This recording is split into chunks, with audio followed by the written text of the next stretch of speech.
Perfeito. Mas para você se tornar gerente, ô Cafu, qual que foi a trajetória, assim, uma pessoa que: "Pô, eu quero atingir o cargo de gerente", o que que a pessoa talvez tem que fazer? O que que você passou para você chegar nesse cargo aí? Olha, eu comecei, bem de baixo mesmo, analista de suporte via telefone de um provedor de internet na época, o UOL. Foi meu primeiro emprego registrado em carteira.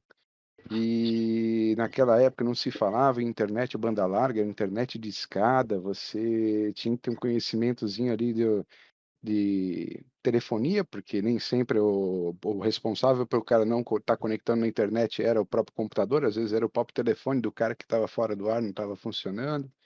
Enfim, aí fui crescendo, adquirindo conhecimentos. Nessa época eu também estava cursando eletrônica, né, finalizando o colegial, cursando o curso de eletrônica, né, e aí teve essa oportunidade logo em seguida, e depois disso fui passando por outras áreas também de sempre na área de informática, né, na área de Uhum, suporte principalmente. Atuei com a parte de gerenciamento de rollout, né, fazendo, troca de equipamentos.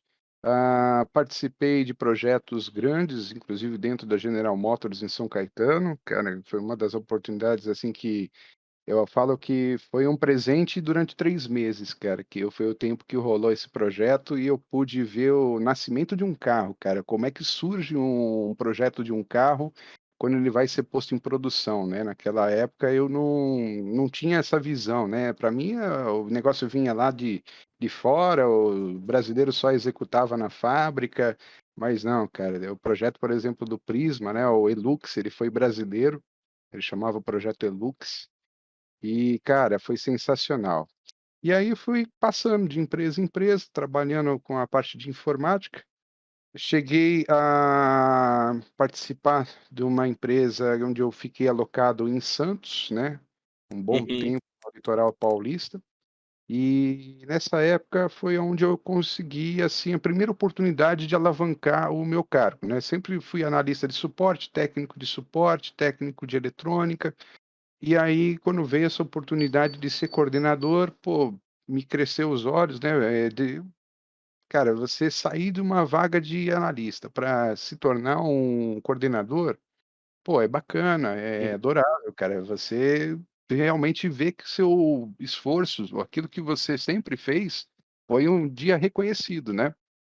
E aí, meu, eu fui batalhando, fui tentando, conversando, né, com o dono da empresa para entender, né, o qual eram as necessidades e quando seria essa promoção. Só que na época eu tinha um gestor que, Você ia assim, se promover para qual cargo lá nessa empresa aí? eu ia sair de analista técnico de eletrônica para supervisor. Desculpa, Supervisor. coordenador. Era coordenador, o supervisor era acima da gente. Só Uhum. que era uma empresa que a gente tinha bastante gente, os funcionários eram todos ex-funcionários de uma outra empresa que já prestava serviço a nossos clientes, né. Então, assim, nós tínhamos uma equipe mais ou menos aqui em São Paulo de uns 30 analistas, né, de técnicos de suporte, e quem coordenava esses técnicos era diretamente nosso supervisor. Com a demanda e o crescimento do serviço aqui em São Paulo, né, no estado de São Paulo, foi crescendo esse número de funcionários e a necessidade de ter os coordenadores, pelo menos alguém que coordenasse a equipe de São Paulo capital e um outro coordenador que coordenasse o interior e litoral, né. E eu ia fazer justamente essa função de interior litoral, até porque já tinha atuado lá no litoral, estava há 2 anos lá, já tinha ficado 2 anos aqui na ABC Paulista também, eram 4 anos que eu tinha de empresa, e veio esse convite em agosto de 2012, né. Uhum. E na época, pô, legal, bacana, vamos contratar 2 pessoas para ficar no seu lugar, a gente vai colocar 2 pessoas no seu lugar. Só que, foi passando o tempo, agosto, setembro, outubro, novembro, dezembro, nada de acontecer essa mudança, né. E aí a gente começa a ficar preocupado: "Pô, tá acontecendo alguma A coisa?" mudança para você voltar lá para São Paulo, certo? Exato, eu ia sair de Santos, eu ia voltar para a cidade de Santo André, né, que é onde residem meus pais, e iria trabalhar em São Paulo novamente, né. Só que, meu, não vinha a finalização desse convite, né, a concretização do convite que tinha sido feito. E aí eu simplesmente cheguei, conversei, mandei um e-mail, né, para o meu superior, né, o dono da empresa, e questionando, né, por que que não tinha sido, o que está acontecendo, né, por que que falaram pra gente que para mim que eu ia assumir esse cargo e eu nada de movimentação, tinha sido contratado um analista só para me substituir, e eles tinham comentado que a necessidade era de 2 por causa da quantidade de pessoas que tinha ali de clientes que nós tínhamos ali na região. E aí, um belo dia eu falo que o cara escolheu a dedo a data, né, dia 12 de 2012. Ele E chegou lá na minha casa. dá pra ver que foi bem marcante que tu lembra a data certinho, né, mano? Lembro, cara, eu acho que o cara fez de propósito para mim não esquecer para o resto da minha vida, cara.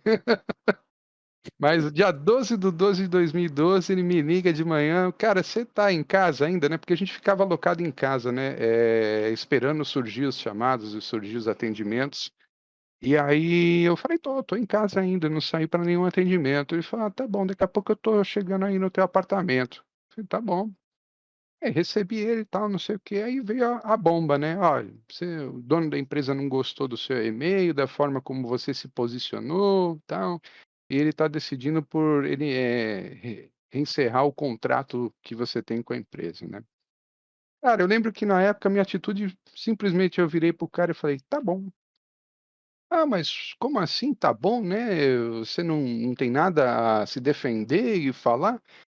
Falei: "Olha, cara, eu simplesmente não estou perdendo nada, quem está perdendo um excelente profissional é vocês.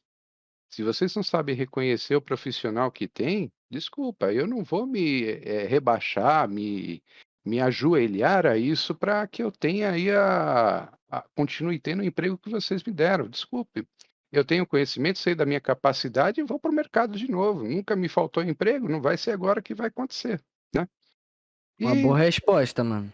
e eu acho que assim, cara, toda pessoa tem que colocar na cabeça que, por mais que você tenha amizades, por mais que você tenha, companheirismo com os colegas de trabalho, respeito às pessoas, tudo mais, isso é importante você ter.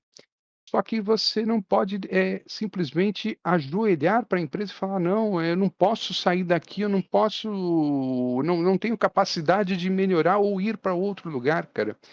E isso foi muito importante para mim, cara, naquele momento eu falei: "Não, eu não vou me redimir, de me menosprezar, me reduzir ao que eu sou. Eu vou me posicionar", né. E, cara, graças a Deus, dali eu saí, tive o convite para trabalhar na empresa que era nosso cliente, né, porque nós prestávamos serviço para uma empresa suíça, né, que tinha um escritório aqui no Brasil e prestar essa empresa suíça prestava serviço a bancos, né. E nessa época essa empresa suíça me fez o convite, falou: "Não, você não quer vir fazer uma entrevista, tal, para assumir o cargo de", seria o eu seria, na verdade, o coordenador de uma equipe de suporte, para dar suporte a esse para a antiga empresa que eu trabalhava. Quando o cara comentou comigo que eu estaria ligado diretamente novamente, né, à empresa que eu trabalhava, eu falei: "Olha", né, eu não lembro o nome do rapaz, mas eu falei para ele, eu falei: "Cara, se eu voltar, e do jeito que foi a minha saída em que o pessoal não quis mais saber de mim, sabe, escolher até a data a dedo para me mandar embora, eu acho que os caras vão acabar questionando a minha entrada na empresa de vocês". E aí sim vieram fazer valer um dos termos do contrato entre o cliente e a empresa que eu trabalhava, que não se poderia contratar um ex-funcionário num prazo de 6 meses ou 1 ano. Eu acho que era 1 ano, a empresa não poderia contratar um funcionário ou um ex-funcionário da empresa que estava prestando serviço. Então acabou fechando as portas para mim, né, aquela oportunidade se fechou. Porque Aí logo então depois que você saiu, tipo, apareceu essa oportunidade pra você, só que era na exatamente. empresa que era, tipo, parceira da outra, é isso? Uhum. Ou não? Ah, entendi. Era a empresa que era meu cliente, por Ah, exemplo, eu trabalhava na empresa A, prestando serviços para a empresa B. Eu não vou citar uhum. nomes aqui, até porque pode ser que tenha pessoas que estejam assistindo, né, então eu acho que uma coisa que eu aprendi, durante a minha vida profissional é que por mais que você tenha alguma mágoa, alguma rincha, alguma observação, você não deve denegrir a empresa e como a gente É está ao verdade, vivo mano. aqui, eu acho que não vem ao caso. Mas vamos colocar dessa forma, eu trabalhava para a empresa A empresa B é nosso cliente, E aí, quando eu saí, a empresa B veio atrás de mim, veio me perguntar se eu queria assumir um cargo lá dentro da empresa, né. Foi aí que eu comentei sobre a questão da minha saída, que realmente poderia ter alguma coisa, e realmente os caras fizeram valer o contrato que eles tinham.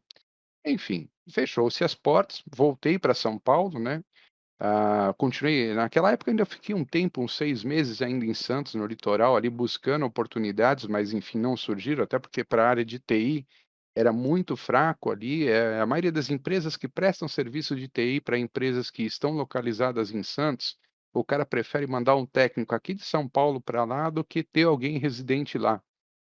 Até por causa de questões de movimento, de quantidade de clientes, enfim, não é viável você ter ali um corpo técnico diretamente lá na localidade, né. E aí acabei voltando para cá.